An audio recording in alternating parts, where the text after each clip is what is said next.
How you doing, man? Man, God is good.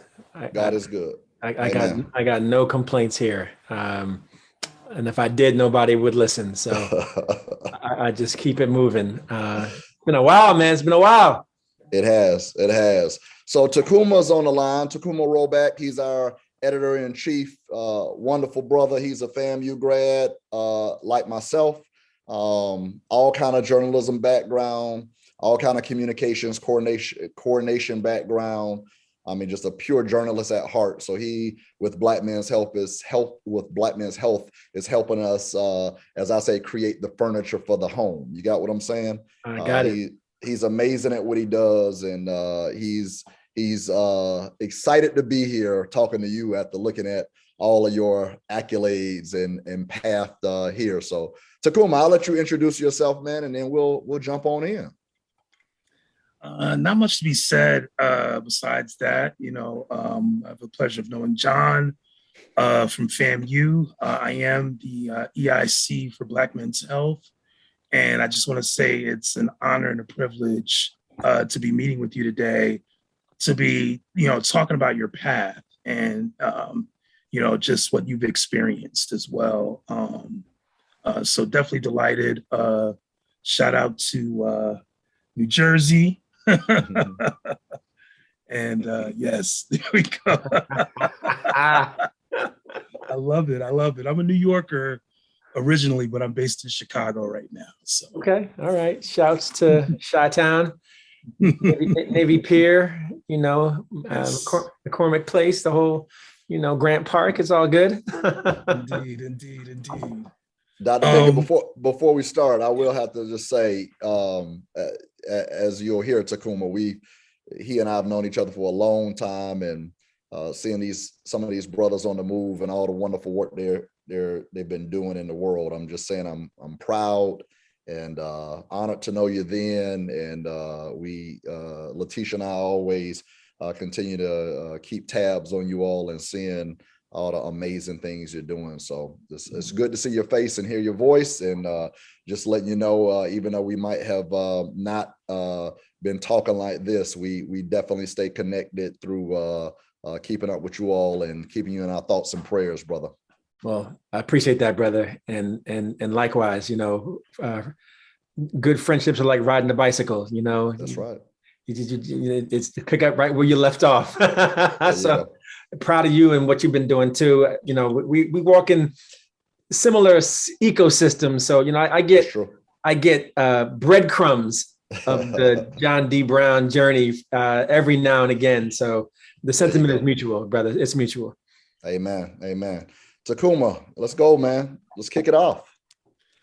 Absolutely. So one thing in, this journey of yours is that you were a scholar athlete. If I read this correctly, you were a high jumper, long jumper, sprinter. You were the captain of your track team at one time. As a fellow ex-track athlete myself, I wanted to know, what was your favorite event and what is your favorite PR? Oh, favorite event was probably the 4x1, but it was my worst event. I mean, and let's be clear when I say worst, like it's relative. Like I was primarily a jumper, high jump and long jump. Those were my best events, bar none. But I was fast enough that if one of the members of the relay team wasn't healthy or needed a week off, I was the fifth man. And so I look forward to that, because by and large, the field is individual events. I mean, you train alone and you compete alone. But the relay is where you get that spirit of teamwork. So when they would call me up from the minor leagues to the major leagues to run the relay, I always got excited and tried not to let the other brothers down. But my best PR was my long jump. 24 feet 6 inches was my best long jump, which 20 years ago was a pretty decent leap. Nowadays, it's not bad, but these young boys and girls, they're they're leaping out the pit now. They also have different training regimens and technology and nutrition and on and on and on. That's true. Yeah. And, right. and the expectation in front of them with folks like you that they know where they need to hit beyond that. So there's this is true. No, you're right. Youth sports has become, as you guys know, highly professionalized. Highly, it's an industry. It's an industry now. Back then, it was around the block. Yeah. My son is, as Tacuma knows, is playing football as a freshman in high school, and he signed up for one thing, in their process, and all of a sudden, Letitia and I start getting all of these emails and text messages, and they're like, whoa, we're just trying to dab our toe into this. We're not trying to, get into recruiting season today, So, but you're right, it's highly professionalized, and it's definitely an industry in itself. Mm-hmm. Yeah. The game has changed. Yeah. The game has changed. Hey, Tacuma, not to interrupt, because Tacuma's going to lead this. I have some personal subject matter that I'll jump in at times, but Tacuma's going to lead. But and Tacuma, if I'm going too fast, let me know. I don't want to jump too far ahead, but because we're talking about an athlete, it's really a discussion that Randal and I, Dr. Pinkett and I, have never really had. I mean, I know he's a Rhodes Scholar, right? That's just like high up on the list. But in our world, I mean, a lot of people might think a lot of things about him and so many different things as a business leader and all that good stuff. But, these guys were, in my heart, engineers, right? I mean, they were like, they're true blue engineers. So, I never got a chance to talk about really the athletic side at all. So tell us a little bit about that, that path in the sense of a Rhodes Scholar, which is such a small, fraternity, sorority, just an amazing, accolade in itself. Tell us a little bit about that journey, sir. Yeah, and let me just drop some names of Rhodes Scholars that folks probably don't realize. Senator Cory Booker, Rhodes Scholar. Susan Rice, National Security Advisor, Rhodes Scholar. Amazing. George Stephanopoulos on ABC. Oh, I did not know that. Rhodes Scholar.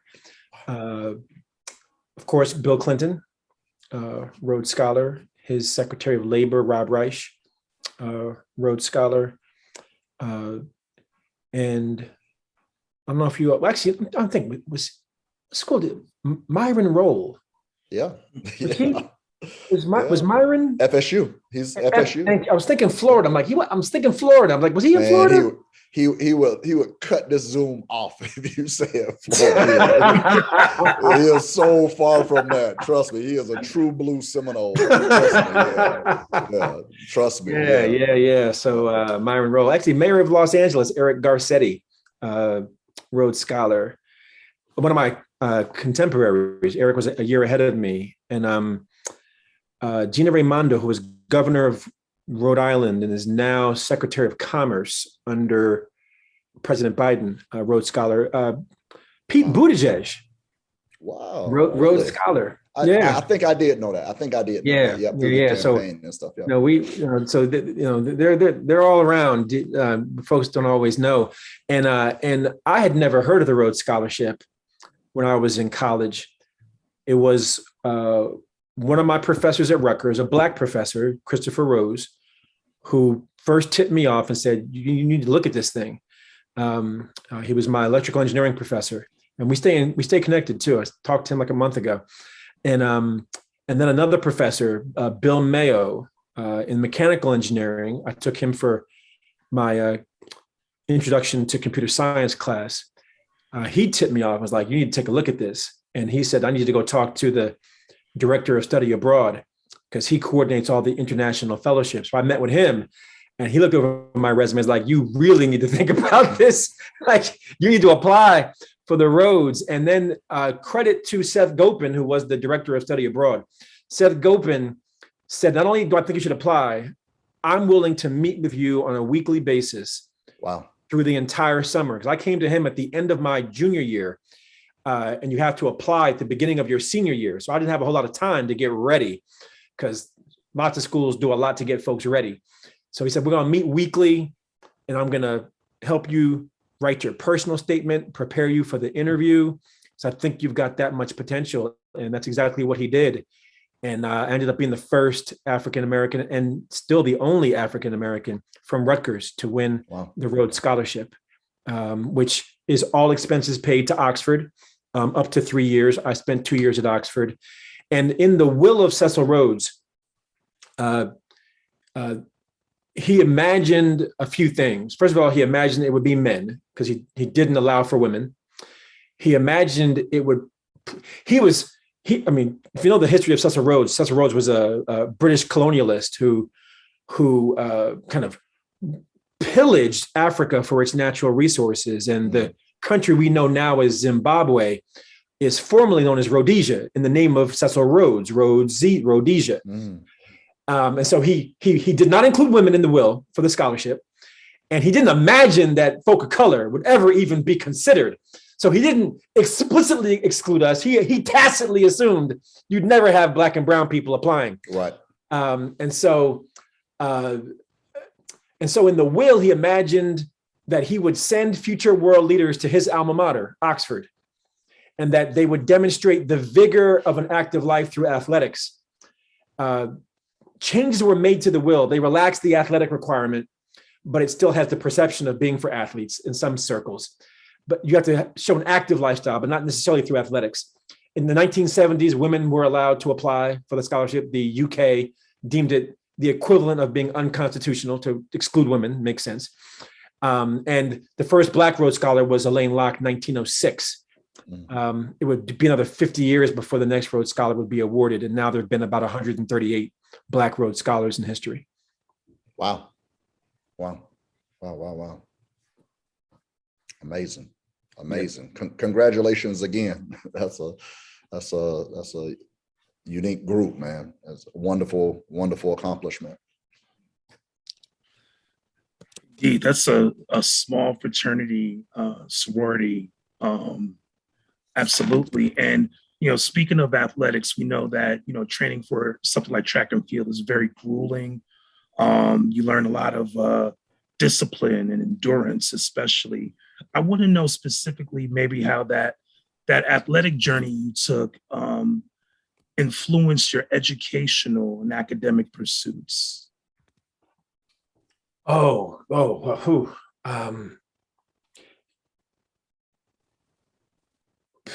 mean, well, let's start with the academic and then I'll go to the professional. The academic, I'm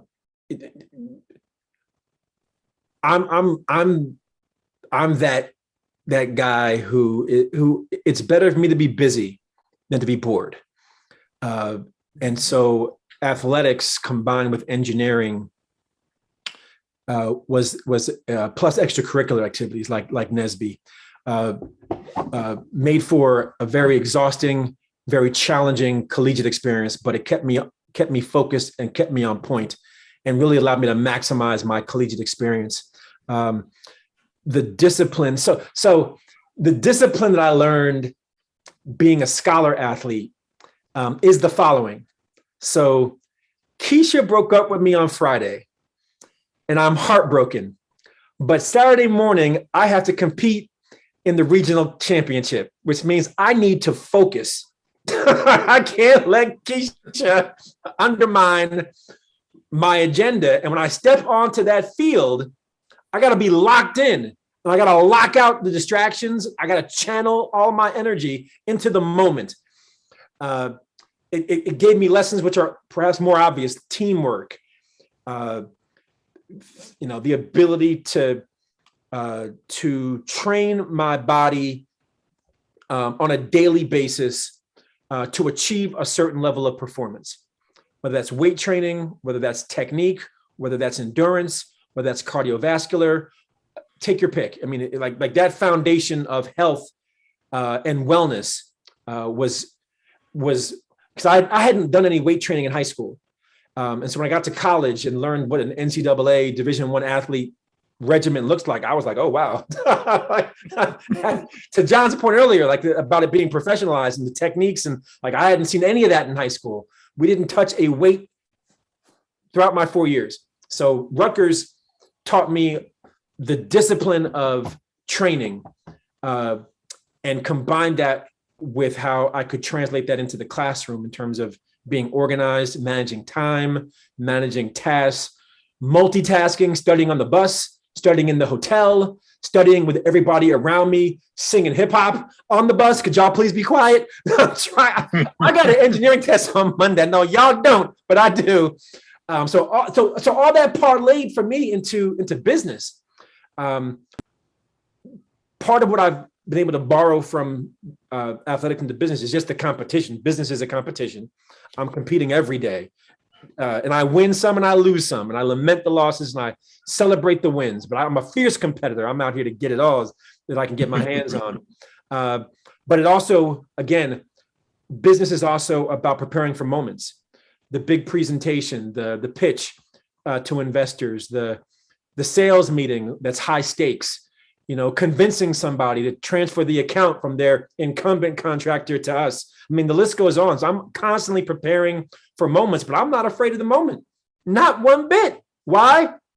I spent 4 years in college preparing for moment after moment after moment after moment. I'm used to it. It's what I do. It's how I've been brought up, and it's how I compete. So like the lessons have been far reaching, and it's allowed me to maintain good health, maintain vigor, be able to live an active and challenging lifestyle that I live, and smile all in the process. I'm having a great time.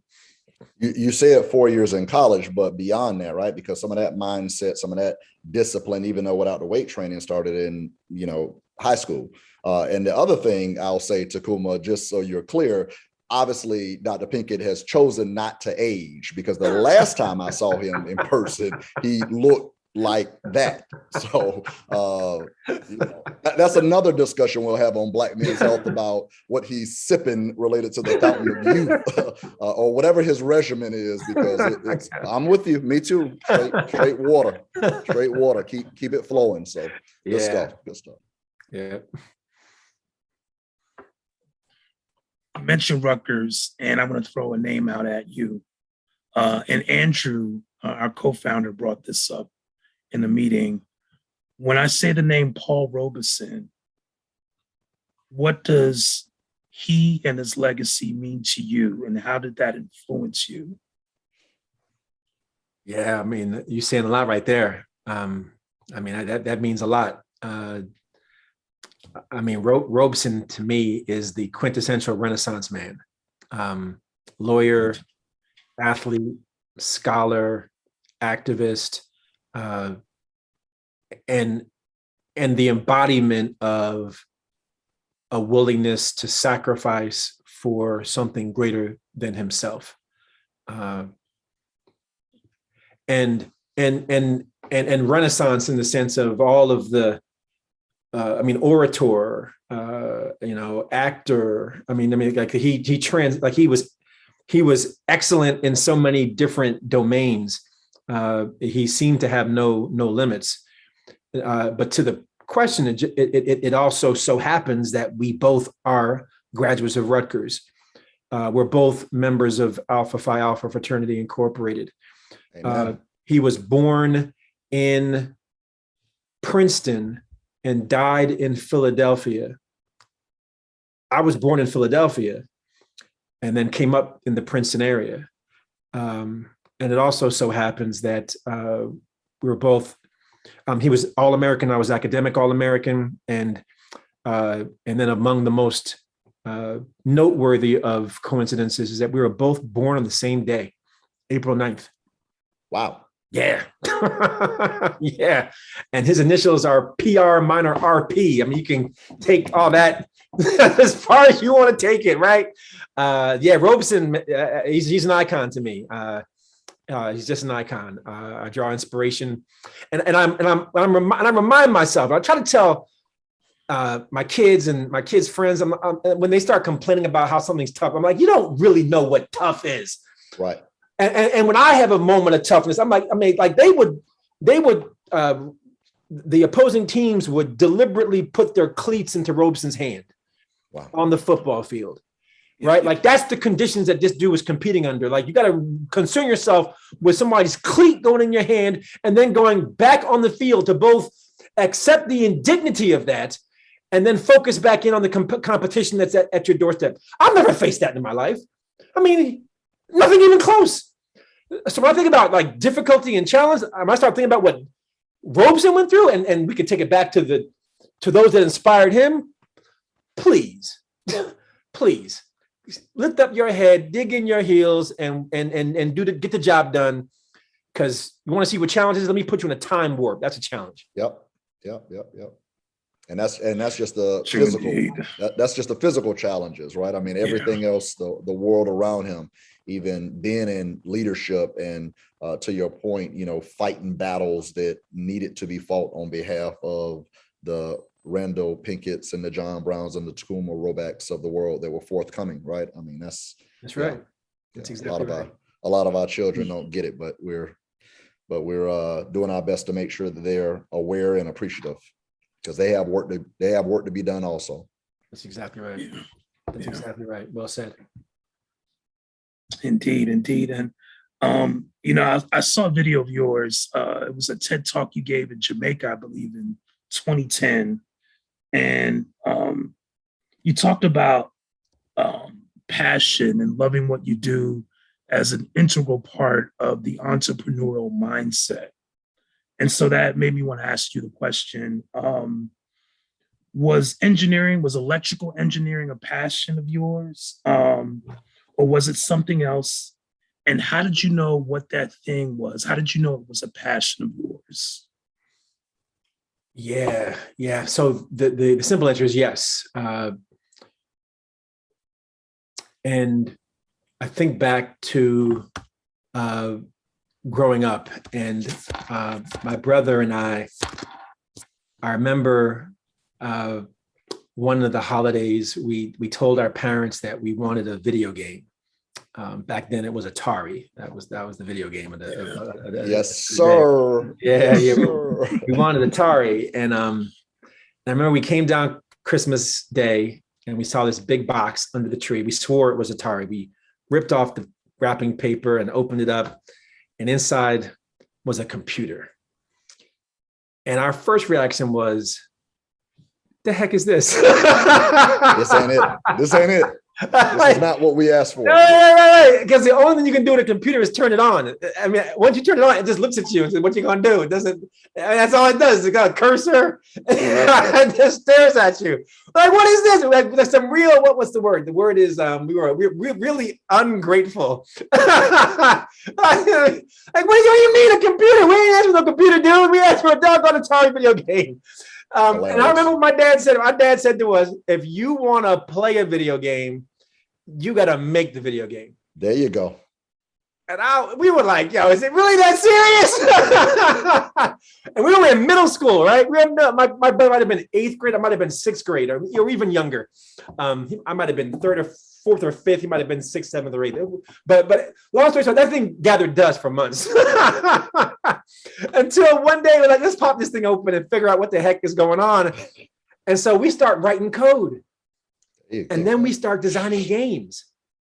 And we started designing the games that we love. We did Space Invaders on the computer. We did Defender on the computer. We did Pac-Man on the computer. Like we were doing some real geeky, nerdy, Bill Gates become a billionaire type stuff in our home at the ages of, 12, 13, 14 years old. And we got hooked. We started subscribing to magazines on how to write code and going to computer camps in the summer. In addition to athletic camps, I mean, like we really went all the way in. My brother ended up studying mathematics. I ended up studying electrical and computer engineering. And so the legacy of that moment, while painful in the moment, had a ripple effect. I mean, they knew. Yeah. And I run a company now that leverages technology and data analytics, which is another conversation. But like I am still in the technology world. The roots and the seeds were planted with that doggone computer. That's hilarious. I actually made a comment recently in the last couple of days to my son. FAMU has a pre-engineering program called ECI. You probably know some people that have gone through ECI, Dr. Pinkett, along the way. But the way I found out that I was going to ECI is my dad told me. right? I'm from a family of 4 boys. And the way they raised us, they gave us direction and they told us their expectations, but they didn't make a lot of decisions for us, right? It's like, hey, if you end up in jail, get comfortable, right? I mean, so they didn't make a lot of decisions. So when I found out I was going to ECI, it was like, a very short window. My birthday was on June 25th and I was entering ECI on June 28th. And I graduated from high school like late May. Mm-hmm. So to your point, Dr. Pinkett, I was looking for the Atari and I got the computer and I was not happy about it, but it is definitely one of the best decisions that was ever made. In that program, I got a full NASA scholarship and on and on and on and on. So I also got the computer, brother, but I was looking for the Atari. I thought I was chilling during the summer. I thought I was going to be working and relaxing and chilling from a long, hard work in high school. And I opened the wrapping paper and had a computer. So I'm thankful that they knew better, I'm thankful for your parents that they knew better also. They knew better. They did. They knew better. Thankfully.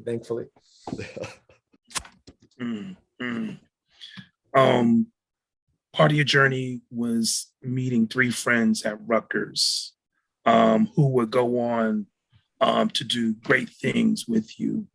I wanted to know, because that's so rare now that we encounter people that end up being a part of our lives in such a crucial way years down the road. What was it about this set of friends that made you say, yes, I want to go into business with these people? I vibe with who they are. I see where they're going, and I want to go along that journey with them. Yeah, it all started through the National Society of Black Engineers. Like that's where it all started. We all gravitated to the organization in our first year. I mean, we were strangers. Just so happened I sat next to Jeffrey at the first meeting for NSBE. And Dallas and Lawrence were a year behind us, so I wouldn't get to know them until they came in as first years and we were second years. But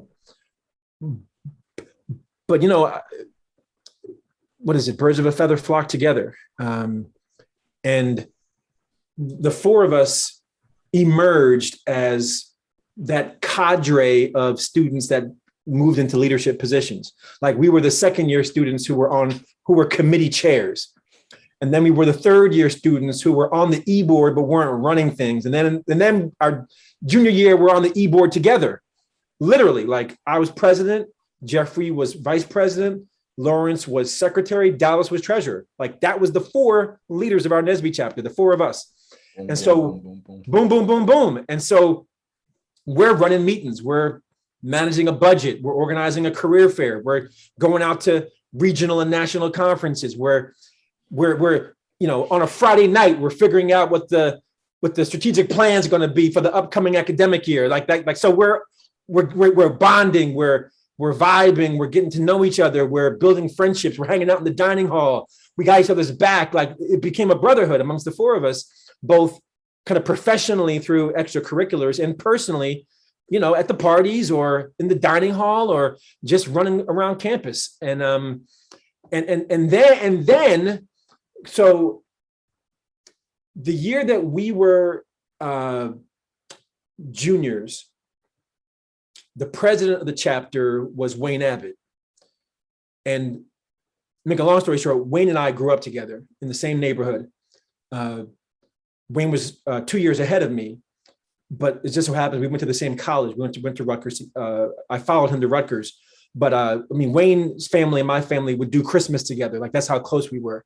And I would sleep over his house. He lived in this, literally across the street.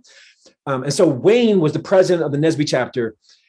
Wayne started his own business when he was a senior, designing and selling Afrocentric t-shirts, Malcolm X, Martin, Malcolm by day, Martin by night type stuff, or Martin by day, Malcolm by night. And so when we saw Wayne running a business, who we looked up to and all respected and who I grew up with, we were like, yo. But his message from the pulpit, like the NSBE meeting chapter president opening remarks, was all about economic empowerment and recycling Black dollars. Like that was his his platform was about Black economic empowerment. And Wayne graduated and worked for a Black-owned business when most folk were going to corporate America. And so we saw Wayne running his business, and it inspired all four of us to say, if he can do it, why can't we do it? So we came back the next year and said, we're going to do something together. And we ended up, selling compact discs out of our dorm. We called it Mind, Body, and Soul Enterprises. MBS. MBS. I got a card around here somewhere, man. Straight up. I believe it. Yeah, right. So the original vision was to use the proceeds from the music sales to fund high school outreach, which NSBE was doing under the Pre-College Initiative banner, PCI. We took the PCI thing, put it on steroids, and made it into a whole program where we were using money to do giveaways and buy kids books and all kinds of other stuff. But then we realized that we were so good at the presentations and the trainings and the workshops that we could get paid to do that. And while a CD was like $12 each, it cost us $8. We charged $12. We made $4 every CD. We could do a single workshop for $500. And we just did the math on that. Like, how many CDs you got to sell to make $500? Buy CDs. We took Mind, Body, and Soul, flipped it to MBS, Educational Services and Training. And we were off to the entrepreneurial races, and we have never looked back. We've been together for 28 years. That's awesome. Yep. Wow. And we're still partners. What's the brother's name? The president in Lawrence. The pulpit? Lawrence. Hey, man. No. Wayne Abbott. Wayne Abbott was the president. Wayne Abbott. Hey, Tacuma, we talk about that, right? With Black Men's Health, Randall, brothers being able to see it, it being relevant enough for them to be able to consume it, that it makes sense to them, but also having brothers that are approachable, right? That like you can reach them. They're not so far away. Like, yeah, I can do that also. That's amazing to hear that story. I have seen that in my own journey as an entrepreneur who started a business in undergrad. And there have been some young brothers behind me that they say I did it. I didn't even know that, Randall, right? But they say that time you said this, that time you did this. I don't remember that. I was probably trying to keep the plates in the air and keep the grades up. But obviously I saw it and they saw it. So for you all to have a model that made it feasible is amazing. That's awesome. And by the way, I need one of those t-shirts. So if he still got some shirts, let me know. Wow. I was looking on on your BCT Partners website, and speaking of your relationship with your friends, it says that the goal that you had was to work toward creating a more diverse and equitable society, and it's really large, and that's really weighty, and it just made me wonder, why did you choose that as a goal? What was it about that mission that you wanted to rivet or focus on that? There's always been something among the four of us centered on trying to make the world a better place, trying to give back. Now I remember our original tagline for MBS. It was engineering better communities. That was how we tried to bridge our engineering training with our community, our desire to benefit communities, engineering a better community.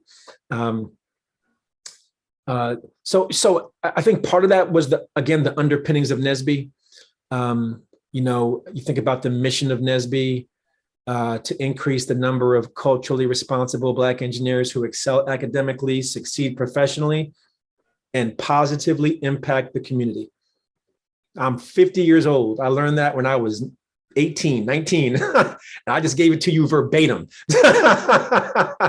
And positively impact the community. Like, that was the mission of NSBE. And Wayne drilled that into us, and we drank the Kool-Aid, and we liked the Kool-Aid, and we saw the Kool-Aid because we were doing stuff in the community through our chapter, and we saw other chapters doing that kind of work. And I'm sure our individual and respective upbringings the values my parents instilled in me and those that Lawrence and Dallas and Jeffrey had instilled in them. Again, that whole birds of a feather flock together and iron sharpens iron. Like there are a number of like people talking about being like-minded, like we were like-minded and like-hearted. And I think that like heart is part of what bound us together and has kept us together. I digress, but I watch the New Edition story, right? And I'm like, you got 5 young Black men who came together. And then it became a hot mess. And they've had their ins and outs, and they've actually stayed together in some way, shape, or form. But we've never had any drama. And I mean none. None. We have always had a spirit of brotherhood, support, celebrating each other's successes, supporting each other's failures, and celebrating. Yeah. And so I think all of that translates into this ethos of what is now BCT of equity and community and how to benefit society. What was the transition? I don't know if I'm aware of what was the transition from MBS to BCT? So it's interesting you asked that question now on October 13th, because the answer is 9/11. Leading up to 9/11, MBS was doing reasonably well. Lawrence and Dallas had just left their jobs full-time in January of 2001. Lawrence was at Merrill Lynch. Dallas was at Lucent Technologies. They left both jobs, became employee number 1, employee 2 full-time. We were part-time for 7 years prior to 2001. Actually, no. They were January 2000. So they were a year and a half in. They started January 2000.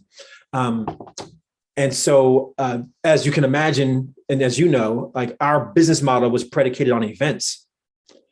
The GEM conference, the NACME conference, the NESB conference, the SHIP conference. So we were always traveling and going out to events to do trainings and facilitations and the like. There was no virtual, if you weren't in the room, there was nothing to talk about. That's right. Show up. So 9/11 comes, and every event that we were scheduled to do got canceled in 30 days of 9/11.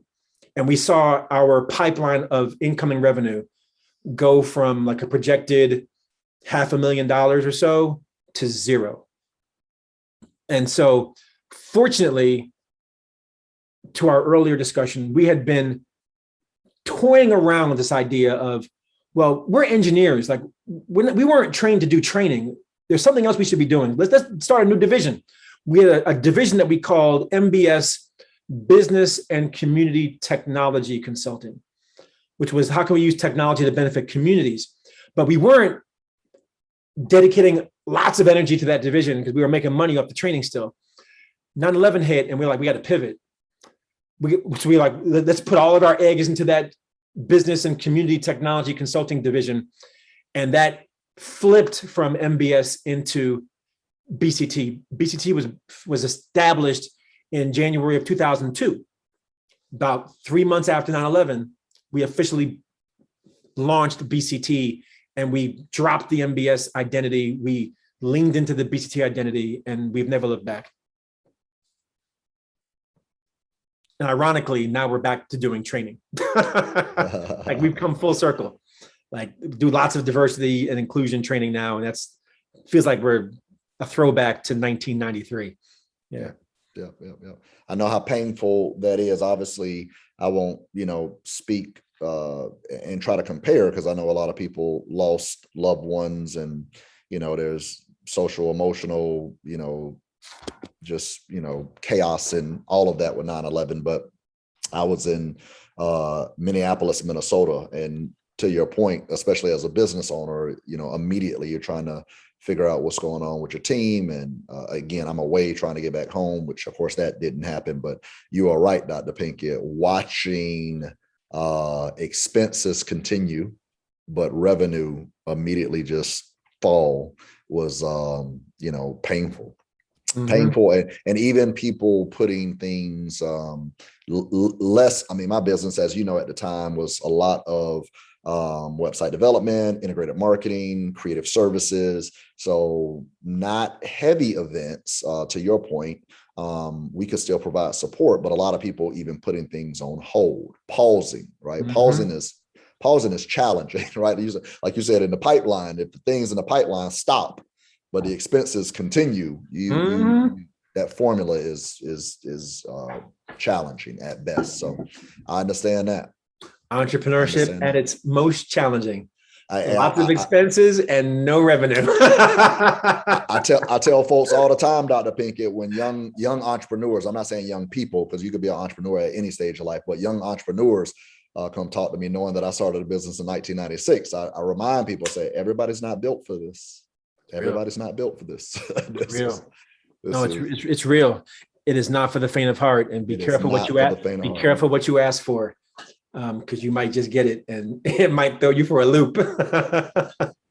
It might throw you. Period. It might throw you, period.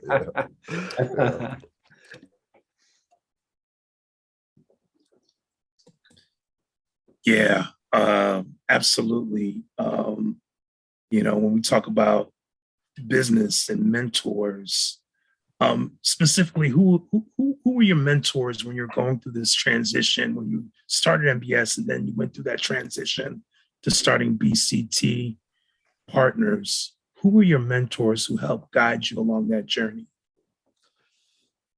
So one of my mentors is a gentleman named Ray Ramsey, R-E-Y, Ray Ramsey.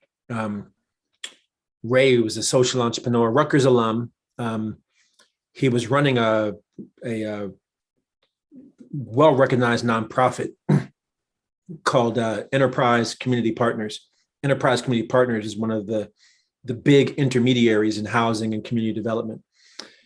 He left Enterprise to launch another nonprofit called One Economy Corporation. One Economy was focused on bridging the digital divide. I met Ray at a conference on community development because my doctoral work focused on technology's role in community development. So we shared this intersection of technology and community, Ray and I. He keynoted a conference. I approached him afterward, introduced myself. We somehow figured out we were both Rutgers grads.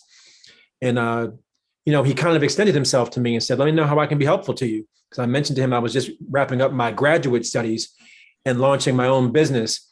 But I was employee number 4 of BCT. Like I graduated MIT in September. 9/11 was around my defense. My defense was supposed to be September 13th, if I recall. We rescheduled it because of 9/11 to October.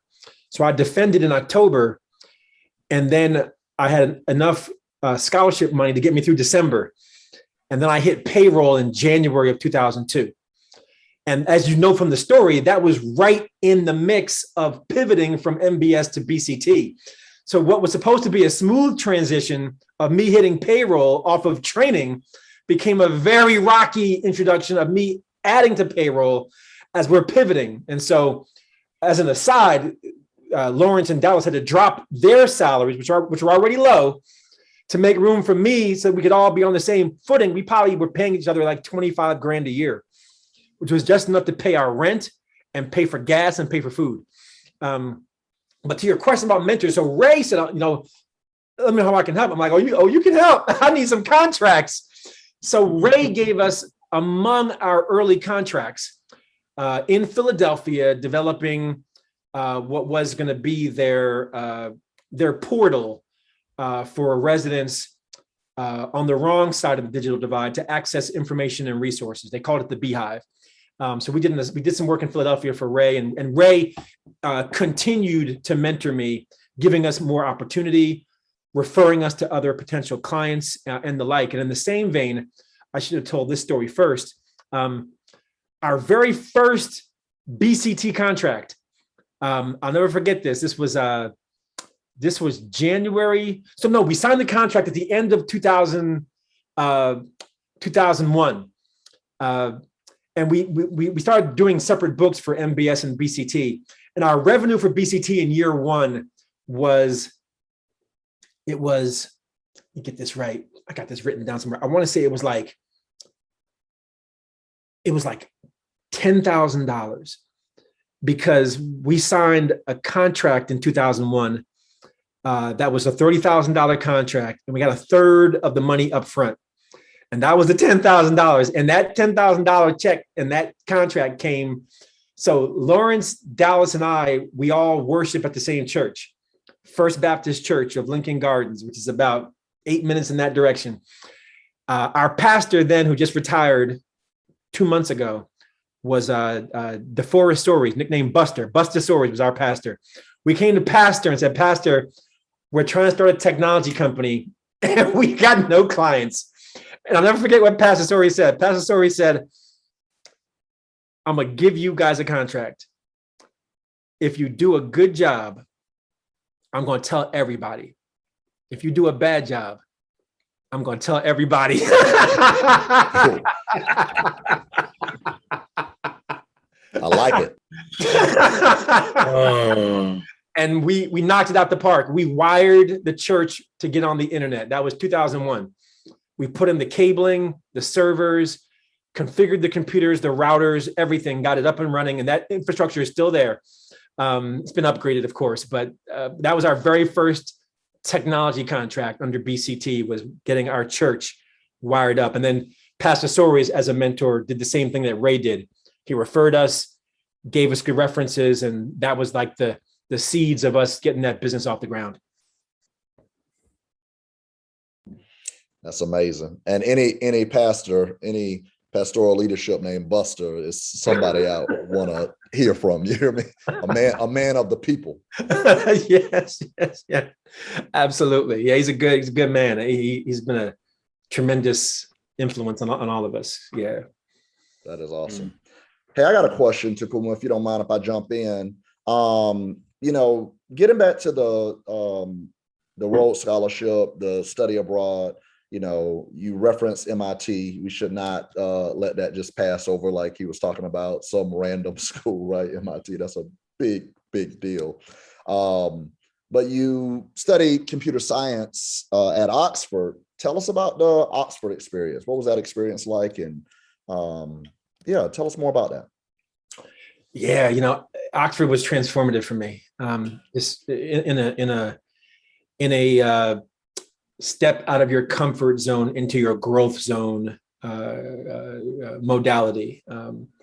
And the line that connects the comfort zone to the growth zone is discomfort. So I had a lot of discomfort in my 2 years at Oxford.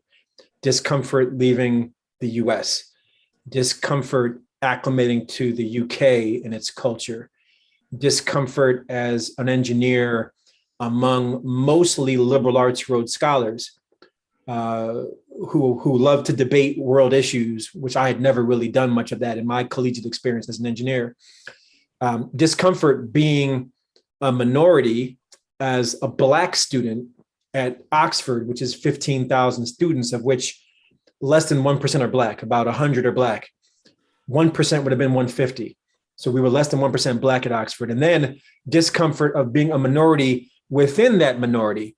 Because of the 100 Black students at Oxford, I would estimate half are from the Caribbean, another 30 from Africa or the UK. And there were only 10 Black Americans at Oxford when I was there, across 15,000, about 10 Black Americans. Whereas in the US, if you go to a US college or university, the majority of the Black students are from the US.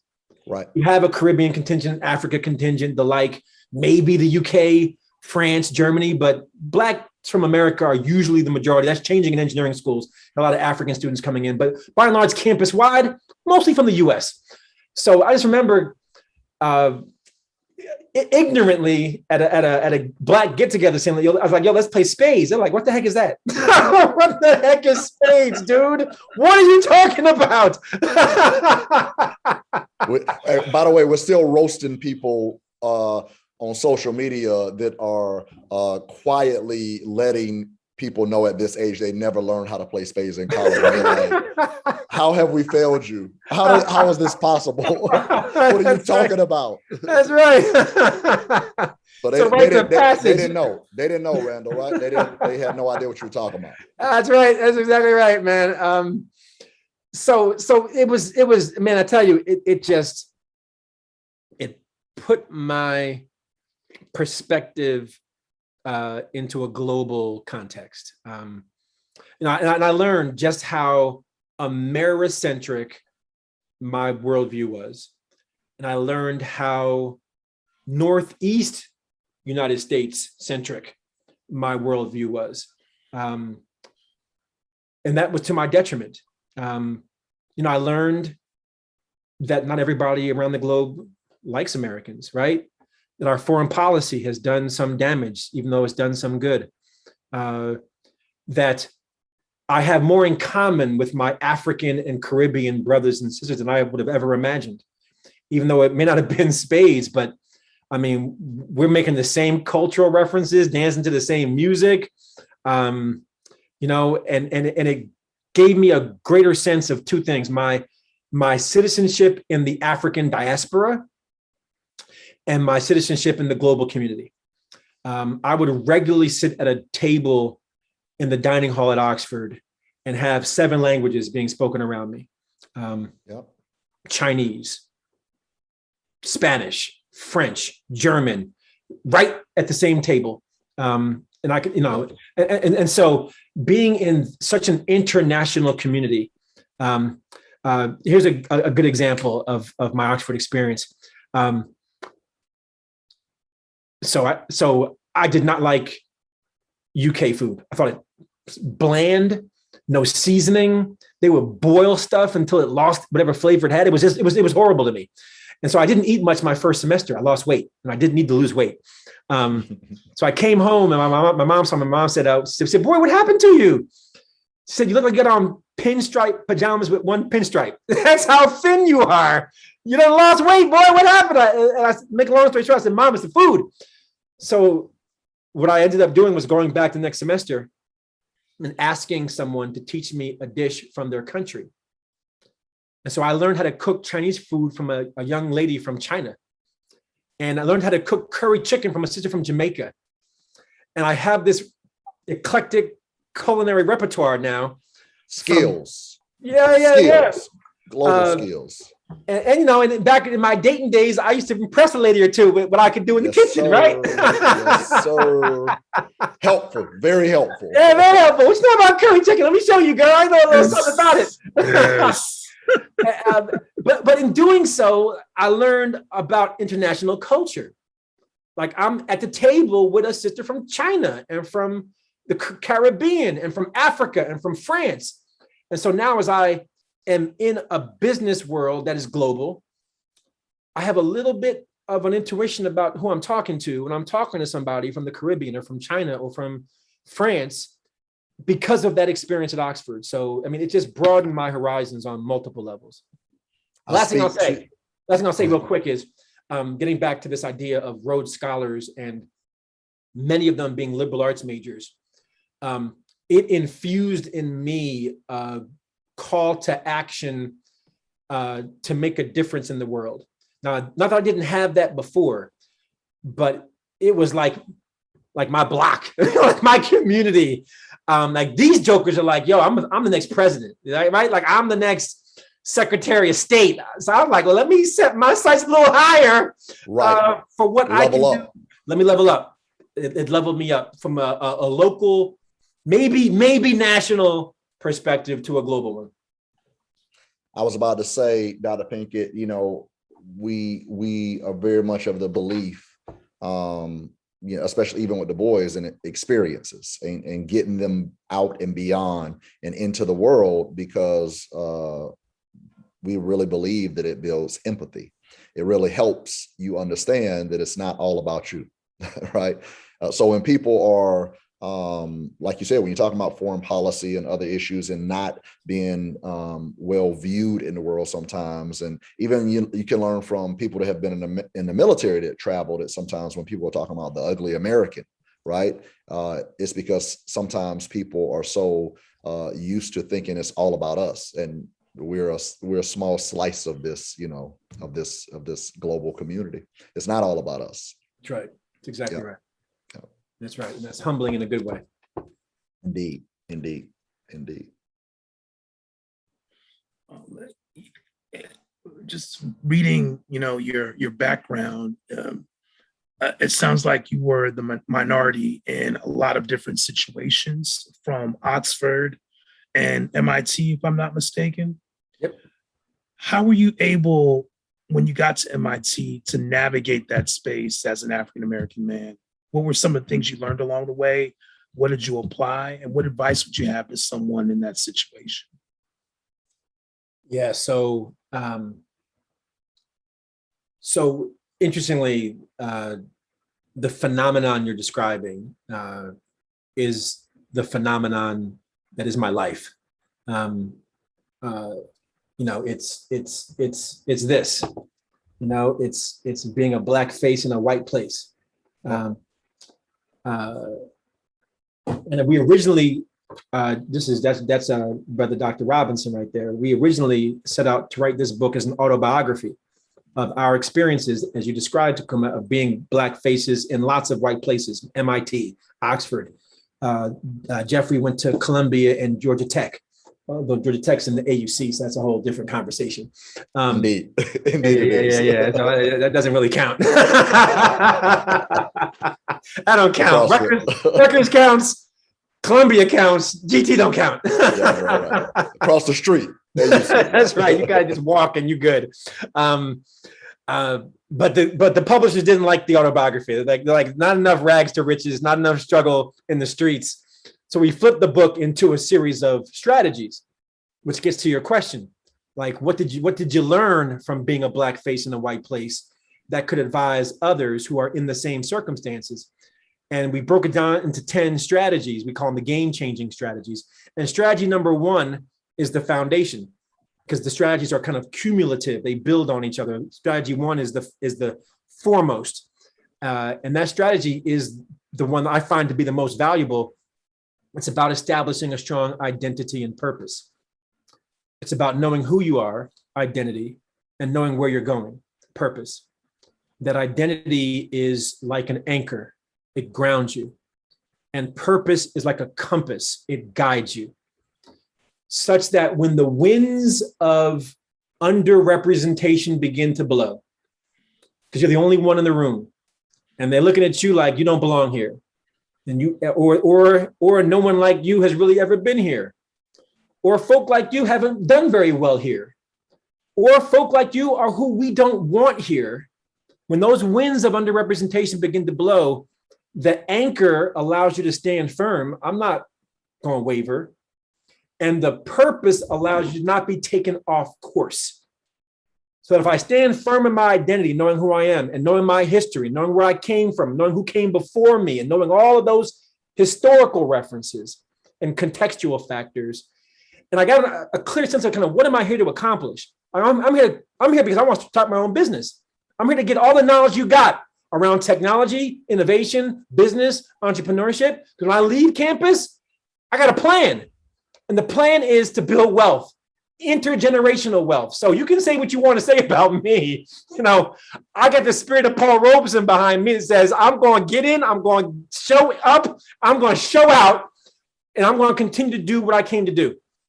And that identity and purpose are what sustain you when those challenges and those difficulties and those hurdles arise. And it allows you to kind of stand firm and to stand proud and to not lose a sense of who you are, or to compromise or assimilate or accommodate, and to then lose a sense of what really is your unique identity and your, we call purpose kind of your mission. You're sent here for a reason. And the 2 most important days of your life are the day you were born and the day you figured out why you were born. Whew. Powerful. There it is.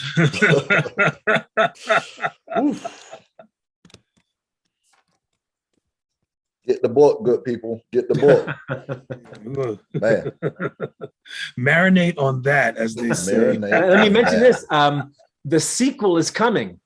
Okay. So we wrote Black Faces in White Places in 2008. So 13 years ago, we wrote that book, which is hard for me to believe. But when we submitted the manuscript, it was 500 pages. And unbeknownst to us, the contract said, we only want 250 pages. So we cut the book in half and we packaged it as Black Faces in White Places. And now in February of 2022, Black History Month, we will release Black Faces in High Places. So book one is how do you get to the top? Book two is how do you stay at the top? There we go. That's awesome. Hey, that's Tacuma, that's a lesson in itself, right? Yes. Looking through the fine print of the agreement and realizing, oh, wait a minute, I don't need to just be giving folks all this extra, right? Let me cut this bad boy in half and create some more value. That's a lesson in itself, right there. Yeah. So even the fact that sometimes we believe we need to be overdoing it. You know what I'm saying? We need to be overshooting. Send them what they asked for. Give them what they asked for. Send that invoice. Yeah. Send that invoice. There you go. That's awesome. That's awesome. Speaking of that conversation about excelling in these high places, excelling as the only person of color in the room. I know you've been asked about The Apprentice a million times, and we don't have to go there if we don't want to. I'm happy. I got no problem. Let's go there. Okay. All right. No problem. I got no problem going there. It's part of my story. Part of the journey. Yeah, it's part of the journey.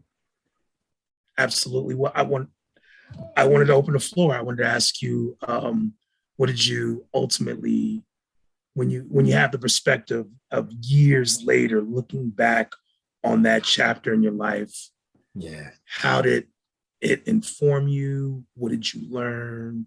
How did it impact you? Yeah. I'm so grateful for the Apprentice experience for myriad reasons. And it wasn't my idea. It was kind of recommended to me to apply, which I did, got selected. But there's two aspects to the story, maybe three. One is the opportunity to project the image of a Black man, entrepreneur, PhD, Rutgers, Oxford, MIT, Rhodes Scholar, like that alone, like shut the door, like that alone gives me tremendous pride. And I've had and have had people say, I was just proud to see you on my screen, represent. And not the foolishness that is sometimes associated with reality TV, but like you made me proud. Like that brings tears to my eyes.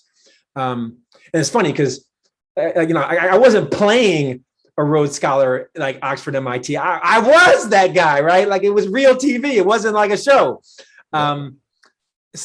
Secondly, the platform that it gave me, and I got to keep that real. The books, the speaking engagements, the endorsements, the spokesperson roles for charitable organizations.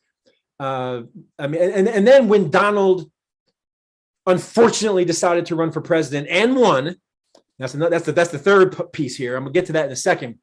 Who would have ever guessed that would then create a window of opportunity, which is category 3, for me to exercise my voice for who would be my former employer, my former boss, to offer a competing perspective on the narrative that this dude is successful, that this dude is qualified, that this dude is fit. And all the things that I said, because I organized the press conference when he announced that denounced him. all the things we said at that press conference, petulant, petty, revolving door in his inner circle, like all that came to pass. And not that my voice was the loudest voice, because if it was the case, he wouldn't have won. But what it did, put me in the position to do is to have a voice in the moment on something that mattered, which was the election of the president, and to have a perspective from his inner circle, which there's only, I can only think of a literal handful of Black people who have been in his inner circle. And so while many people advised me to not say anything out of fear of retribution or retaliation or having a target on me, and we were doing government contracting, so you can imagine the prospect of him becoming president after me being critical of him as a government contractor had its risks. But I say now what I said then. I don't care. I don't care. Like there's never a wrong time to do the right thing. And to get even deeper, and then I'll pause here. People were tacitly assuming that I was a supporter because I had done the show. Right. And I'm like, whoa, I don't know how you drew that line. But let me go on the record for two reasons. Let me go on the record because it's the right thing to do. And let me quite selfishly go on the record to distance myself from him so everyone knows when my grandchildren Google their grandfather and realize I was on The Apprentice with Donald Trump, like, oh, so where did he stand? Oh, let's be clear. You don't get to go very far, but the second link, it'll tell you, no, I fought that fight from the minute that dude announced, and I'll continue to fight it if he tries to get back in office again. Yeah, I remember I remember seeing something early, you and Kwame, really spoke out, and I was very thankful because I do realize that's a sacrifice. Business-wise, personally, especially as it started to advance. So I'm grateful for that foresight and just the resiliency to do what had to be done. I'm grateful. I'll say that on behalf of a lot of people, because you all definitely took some steps and took some actions and used some word and used your platform that a lot of people wanted to do and didn't do. So we are thankful. Well, I appreciate that. Yeah. And shout out to Kwame, because when I made the call, I called lots of people. Most people said no way. Kwame stood with me. Tyra Dowdell stood with me. James' son, Asian brother, stood with me. And Surya Yalamanchili, Indian brother, stood with me. That was it. Marshawn Evans, my season. Marshawn Evans Daniels now stood with me also. So 6 of us that stepped forward. Everybody else wasn't having it. Before all of that, like you said, before all of that, he decided and announced and actually ran and won. Before all of that, tell us about the experience. I mean, you really not only crushed it on The Apprentice itself, and again, I'm watching you compete. And again, to your point, this is not Randal playing a character. This is who he is.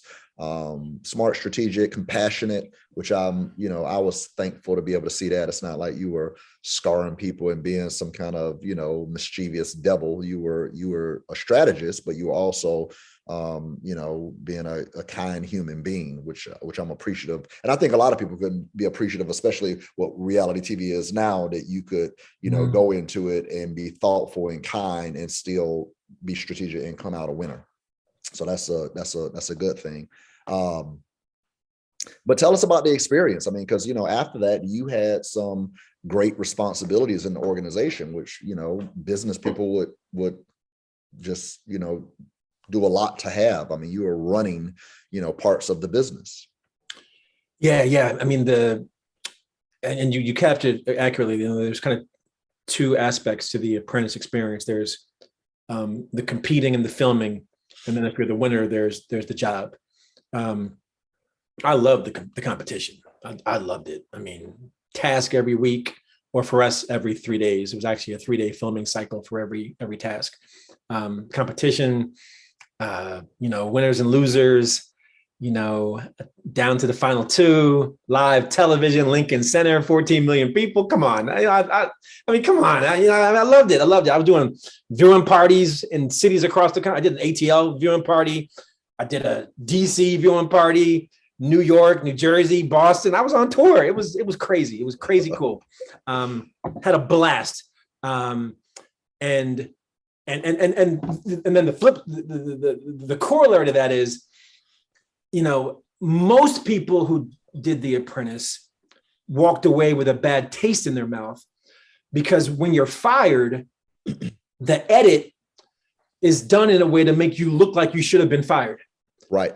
And so you have no real recourse to tell the world, no, I'm not that incompetent as I looked, because it wasn't as bad as the edit made it look. But once the edit comes through, you just don't look like you should have stayed around. So America says, yeah, that was the right decision, Donald, to fire them. So I walked away almost unscathed, almost. But then came my finale, when Donald asked me to share the title. And in that moment, which I was prepared for, that's another conversation. I was prepared for that moment for the most part. He put a twist on it. Like, I thought he was going to say, you're both hired. Instead, he says, Randal, what do you think about hiring both of you? I wasn't prepared for the what do you think, but I knew what my guiding principle was. My guiding principle was, let's be clear. I had an undefeated record. My adversary had a losing record. I had a winning record on every team I was on. She had a losing record on every team she was on. And then the final task was a charity fundraiser. I raised $15,000 in one day. She raised $0 for her charity. Zero. And you want me to share the title? So my guiding principle was, I'm only walking away from this episode either as the sole and single winner, or the alternative, which I had scripted out. If he refused to name me the only winner, my verbatim, scripted, practiced, and rehearsed response was, Donald, if you can't see that I'm the clear winner, then guess what? I quit. You're fired. You were ready. I was ready. And so that obviously put a cloud over my relationship with Donald coming in as his apprentice. And while I enjoyed the filming and the competition, I did not enjoy the apprenticeship, because I got to see what America has now gotten to see, what the world has gotten to see. I saw Donald behind closed doors. I saw Donald when there were no cameras around. I got to see the Donald that we now know to be the Donald. And at the end of the year, I was ready to go. I mean, we don't share the same values. We don't share, to your earlier point, we don't share the same respect for things like difference and diversity and humanity and compassion. And so we're just very different people, both as individuals and as business people.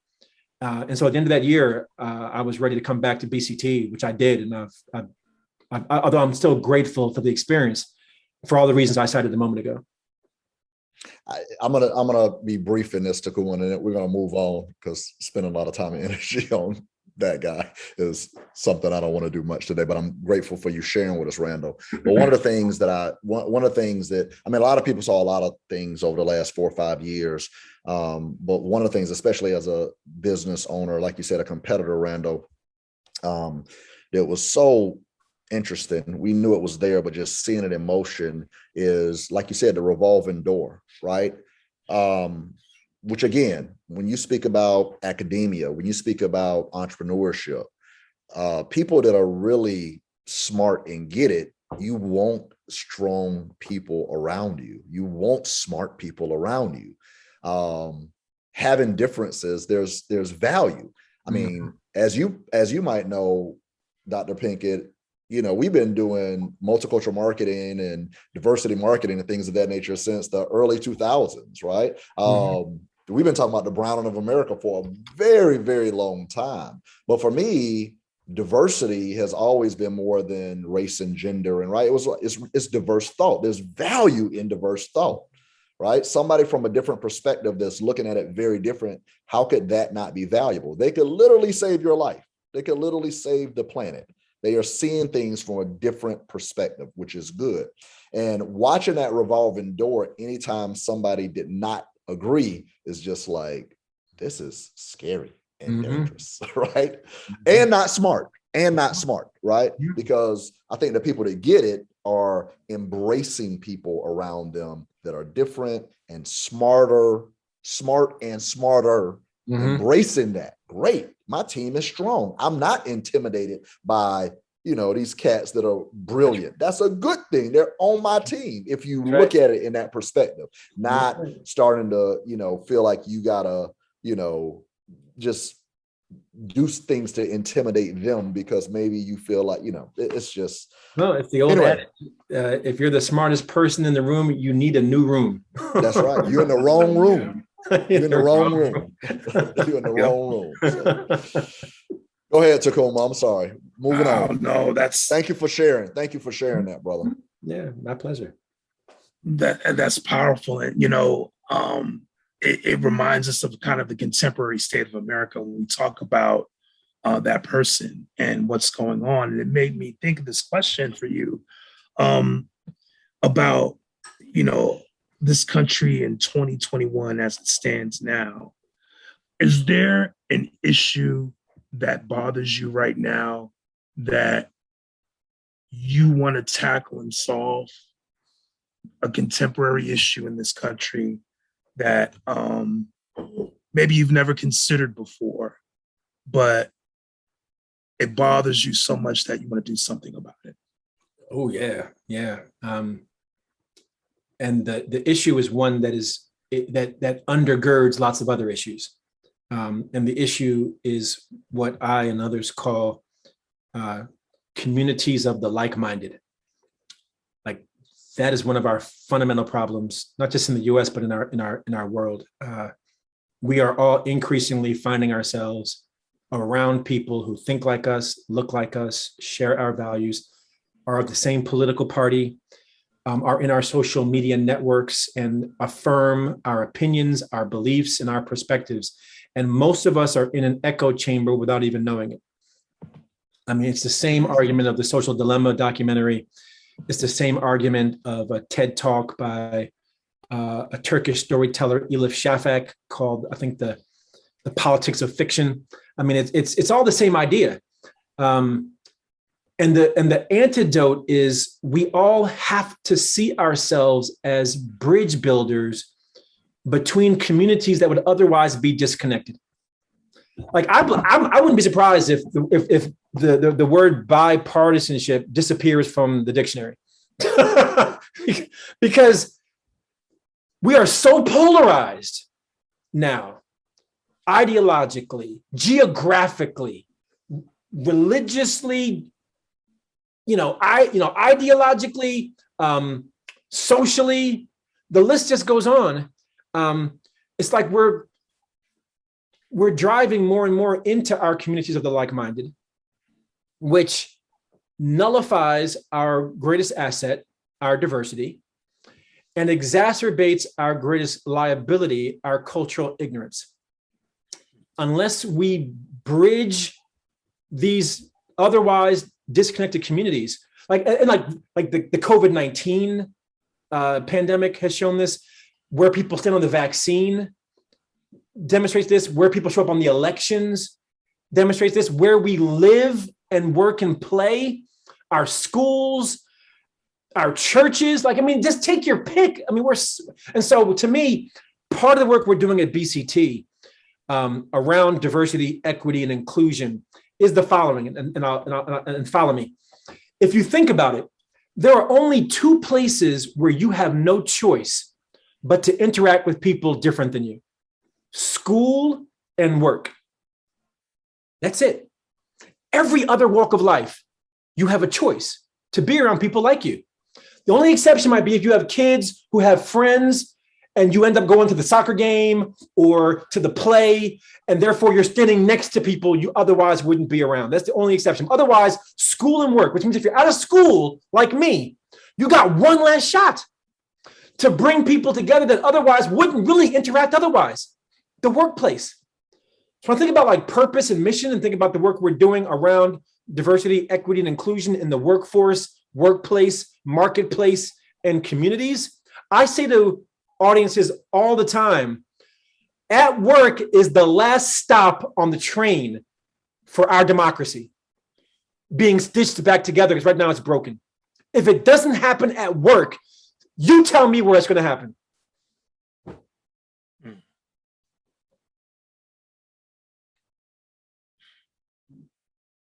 Boy. Oof.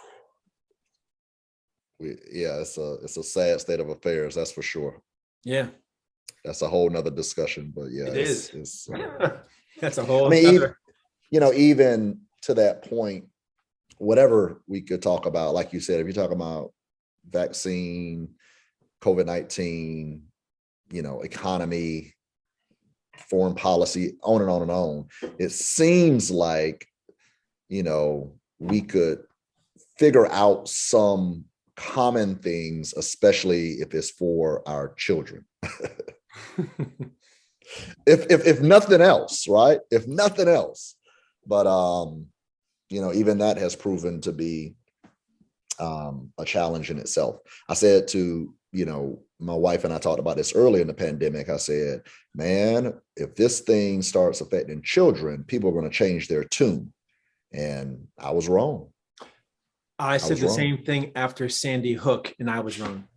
Oh, yeah. It's just like, how could, so many in the past, so many people have been able to drop so many things if it dealt with our children, right? It doesn't matter, big, small, black, white, man, woman, us, them, they're here. It doesn't matter. If it's for the children, right? Yeah. But, all right. Hey, Tacuma, we got to speed round this. Dr. Pinkett is busy. Absolutely. And we promised I got a meeting that's starting right now. All right. You guys tell me, you want to wrap it up or want to get another 15 minutes later?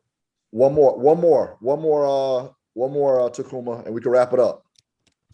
I mean, I do this at the end of all of our interviews. Is there anything else you'd like to add? Any message you'd like to get across? Any advice, any takeaways? Well, that last question nailed it. I mean, if I had anything I would have left to say, it would be that last message about building bridges. Because right now, on one side of the bridge are the haves, on the other side of the bridge are the have-nots, and the bridge is crumbling. And if we don't, and kind of like how our environment is giving rise to all these hurricanes and other climate related, regular, forest fires in California, the Gulf region, prepared regularly for hurricanes that made their way up to the Northeast this time, right? Just like our environment has been neglected and is now, we're now reeling from the effects of that neglect. Our democracy is being neglected, and we're at the tip of the iceberg for how far down this rabbit hole we can go. And it's on our watch. It's on our watch. Some folks said that George Floyd's murder was a wake-up call, but I heard Will Smith say, no, too many people had been hitting snooze. And so we got to wake up. We got to wake up for the children, for the next generation. Dr. Randal Pinkett, we appreciate your time and your insight, your perspective, your sharing. We'd love to have you back. We want to talk more with you, man. We want to bring the team, bring your team with you next time. Let's do that. That's a good look. Bring the 4 members of New Edition. Let's do it. All the dance moves. Dance moves. That's right. It's so. There you go. I love it. Hey, it's so good to spend time with you, man. We appreciate you. God bless you both. Thank you. Be well. Be safe. God bless you. All right. Respect.